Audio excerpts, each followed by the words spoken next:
Hello, welcome everyone. So today we'll be taking up the daily quiz for the date 11th March 2024. So before getting into the actual discussion regarding the daily quiz, so there's a small announcement. So that is regarding the workshop that is conducted regarding the 2025 CSE examination. How to prepare, what are the things that are required to prepare, everything would be discussed over here in this workshop. So and all the details regarding the workshop is given in the description box below. So now we'll get into the quiz, actual quiz. So it is quite interesting, the few interesting news regarding the Election Commission of India. So recently Mr. Goel, so he was one of the election commissioner, or not the chief election commissioner, one of the election commissioners. So he resigned, all of a sudden he resigned. So now what we'll do is, we will discuss a question regarding his office, that is the election commissioner. So consider the following statement regarding the Election Commissioner of India. So I'll give you a brief idea. Assume that this is your election commission. So this is your agency. Election Commission is one agency, one institution.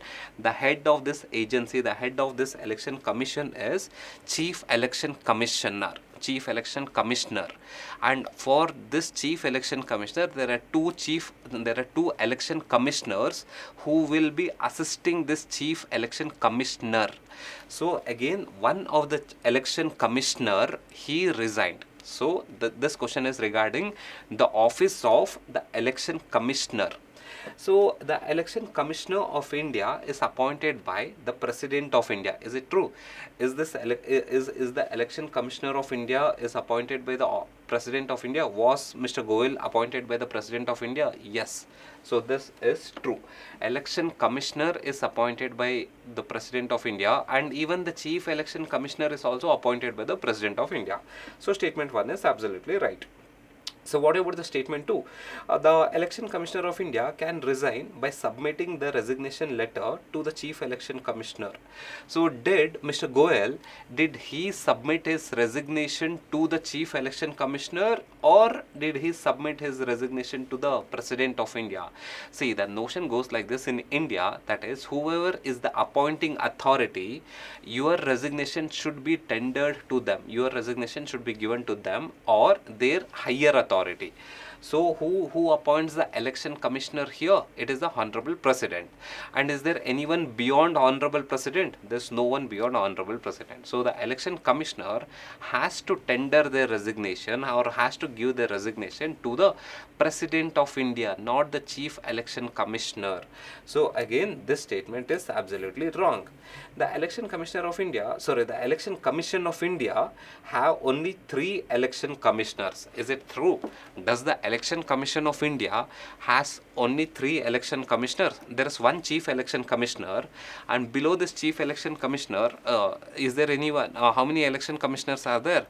So as per the law, there are 2 election commissioners, but however, the President can decide. It is completely through the discretion of the President. The President can decide, let us have 10 election commissioner, then we can have 10 election commissioner. Also, if the President decides only 1 election commissioner, only 1 election commissioner.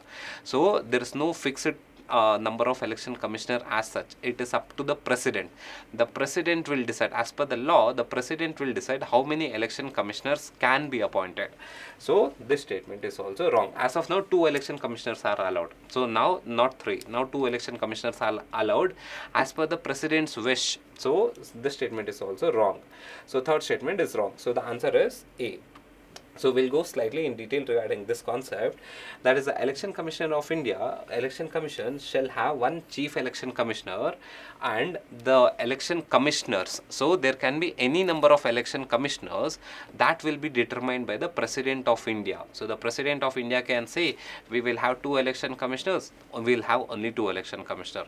If Honorable President decides to have 5 election commissioners, we'll have 5 election commissioners. Okay? And again here, the selection committee. So how the election commissioners are appointed?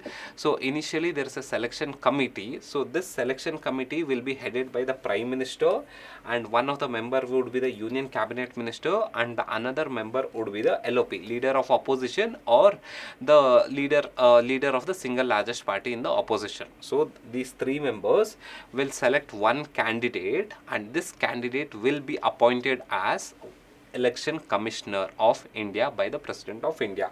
And again, Chief Election Commissioner as well as Election Commissioner should give the resignation to the Honorable President.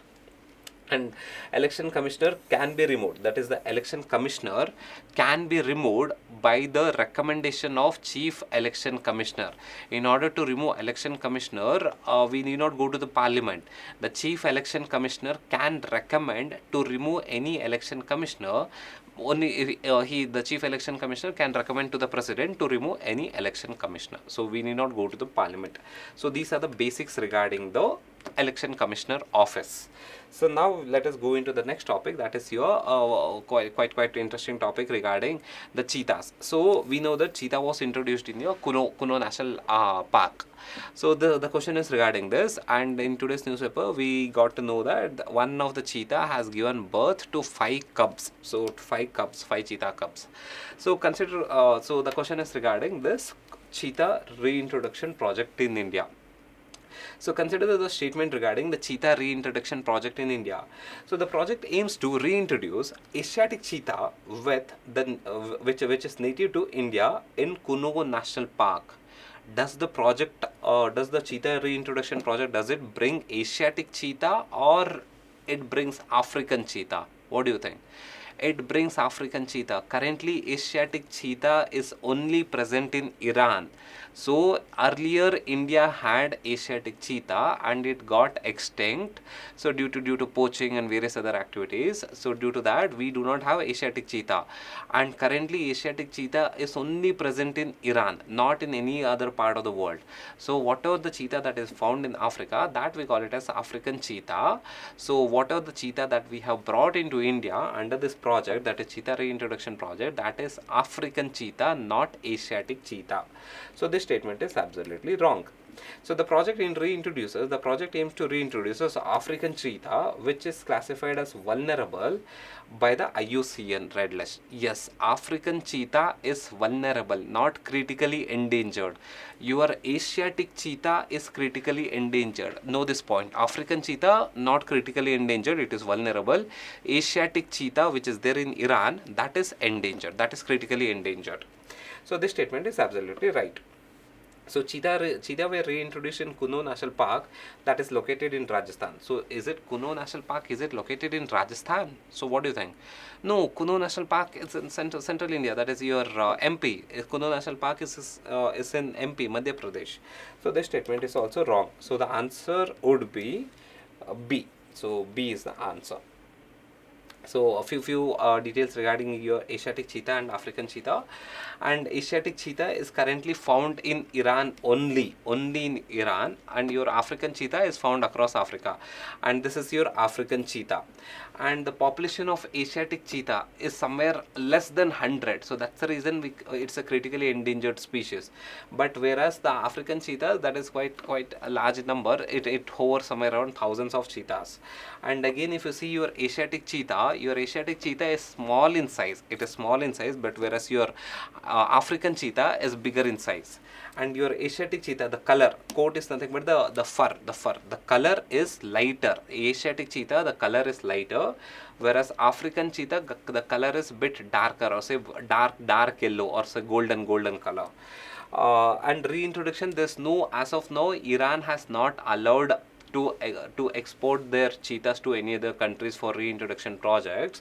But whereas African cheetahs reintroduction efforts are going on. So this is the basic relation between your African cheetah and your Asiatic cheetah.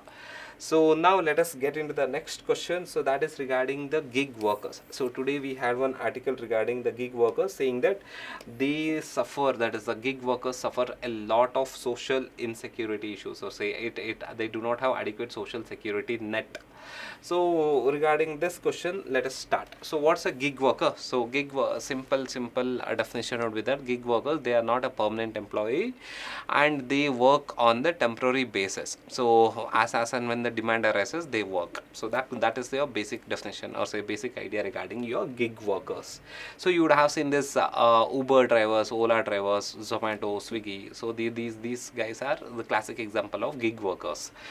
and gig workers are typically employed. So consider the following statement regarding the gig workers. So gig workers are typically employed full time with the benefits of health insurance and paid leaves. Do they work for full time? The definition of gig worker is ad hoc. They're ad hoc, temporary. On temporary basis, whenever the demand arises, they work. So that's a gig worker. So this statement is absolutely wrong. They are not a full-time employee. Say for example, a Zomato delivery boy or a Swiggy delivery boy, or say a Zomato delivery girl. He or she is not a full-time worker. So they are a temporary. That is on the basis of demand, they work. So that is, this statement is absolutely wrong. First statement is absolutely wrong. So the next statement is, the rise of gig economy is primarily driven by the availability of freelance platform that connects the workers with the customer. Yes, exactly. The rise of gig economy is primarily driven by the availability of freelance platforms. Say, if we have multiple platforms like say Zomato, Swiggy, Ola, Uber, and the recent, what is that, Urban Clap or Urban Company. If we have multiple platforms like this that supports the gig workers, again the gig economy will grow. So again, this statement is absolutely right. The rise of gig economy is primarily driven by the availability of freelance platforms. If there are more freelance platforms, the gig economy will increase. Okay, so statement 2 is absolutely right. So what about statement 3? The gig workers are generally enjoy higher job security and income stability as compared to the traditional employees. No. The gig workers, they do not enjoy high job security, because the entire gig economy is driven on the basis of demand. Say for example, let us consider the Swiggy driver. If there are no people, not many people are ordering from Swiggy, so what will happen to this person? He or she will not get adequate orders. So then they will not get employment, or say they will not get the commissions. So this statement is absolutely wrong. They do not enjoy high job security. This is the issue. So the answer would be B. B is the answer. So let us go to the last question, or say the fourth question. So we know that in today's newspaper there was a big article regarding the Bangalore water crisis, and it is quite a big issue in the newspaper. So consider the following statement regarding the drinking water crisis in India. So in Bangalore there's a lot of drinking water crisis. Every day you get news regarding this Bangalore drinking water crisis. So now let us take up the question regarding the drinking water crisis in entire India. So consider the following statement regarding the drinking water crisis in India. So the first one is, poor rainwater harvesting mechanism increases the water crisis in urban area. Is it true? Poor rainwater harvesting mechanism increases the water crisis in urban area. Yes. So see here, the data goes like this. India receives somewhere around 4,000 BCM. BCM is billion cubic meter. BCM is billion cubic meter amount of water, rainwater. This is the amount of water that we receive. Of this 4,000 BCM, how much do you think that India actually consumes? So India consumes the amount of water that India requires is just 1,200 BCM. That's it. You can consider something like this. India gets 4,000 liters of water every year, but India requires only 1,200 liters of water every year. So BCM is billion cubic meter. So that's a difference.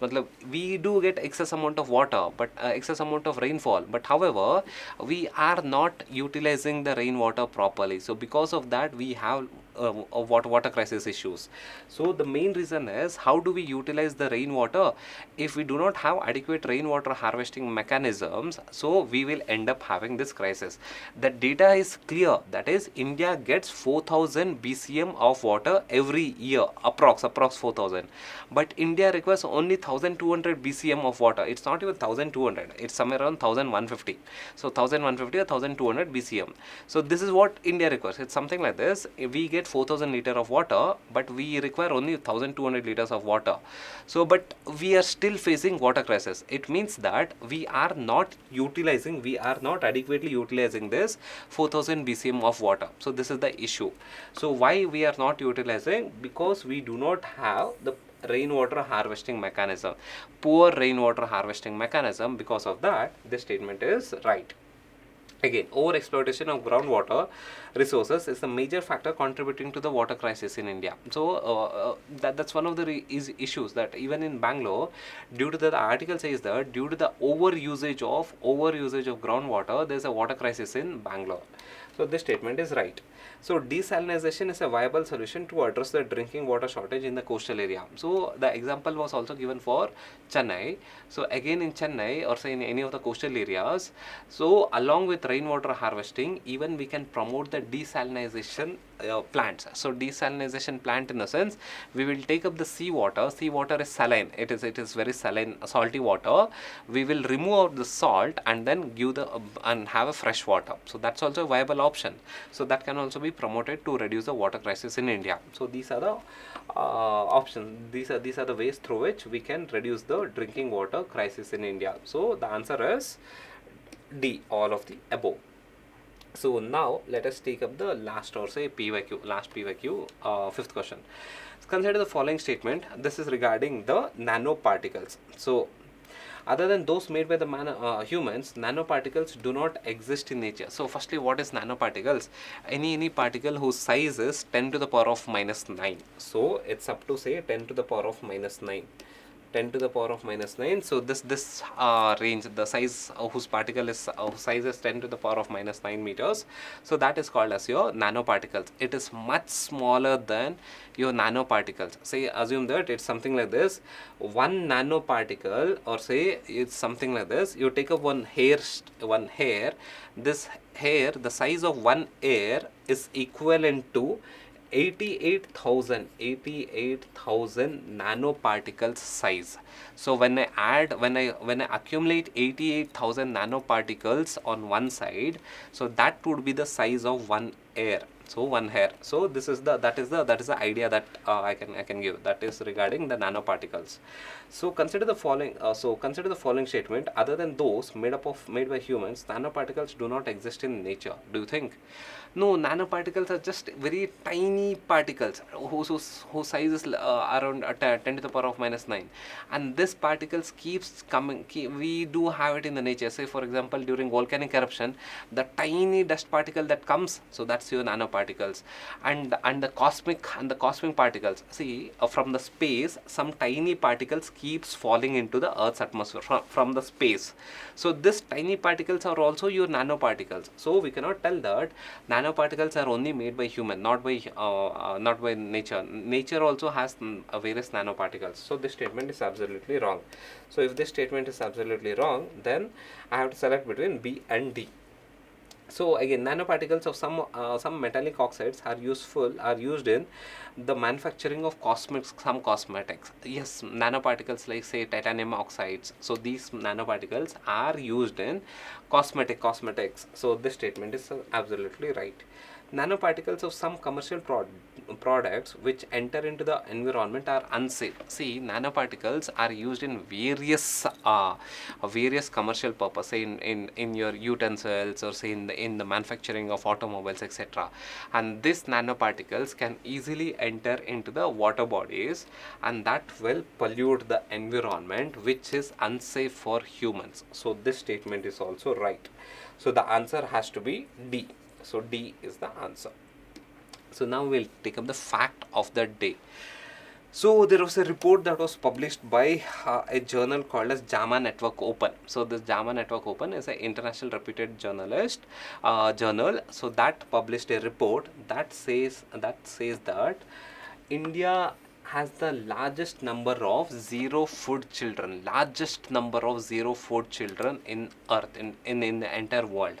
So what is this zero food children? So the concept zero food children means that when any child whose age is 6 month to 23 month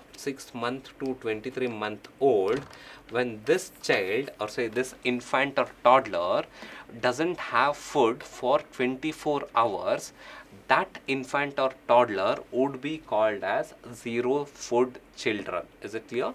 So zero food children means it is an infant or a toddler who hasn't consumed any food for 24 hours.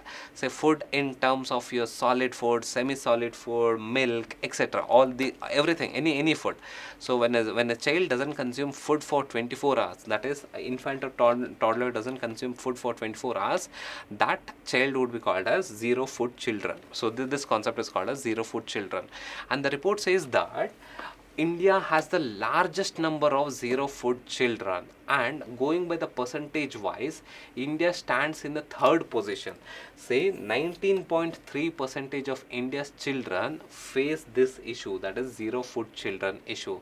It is a grave concern for the future generation. See what happens when there's a zero food children, when the children doesn't have adequate meals, their brain development is very poor.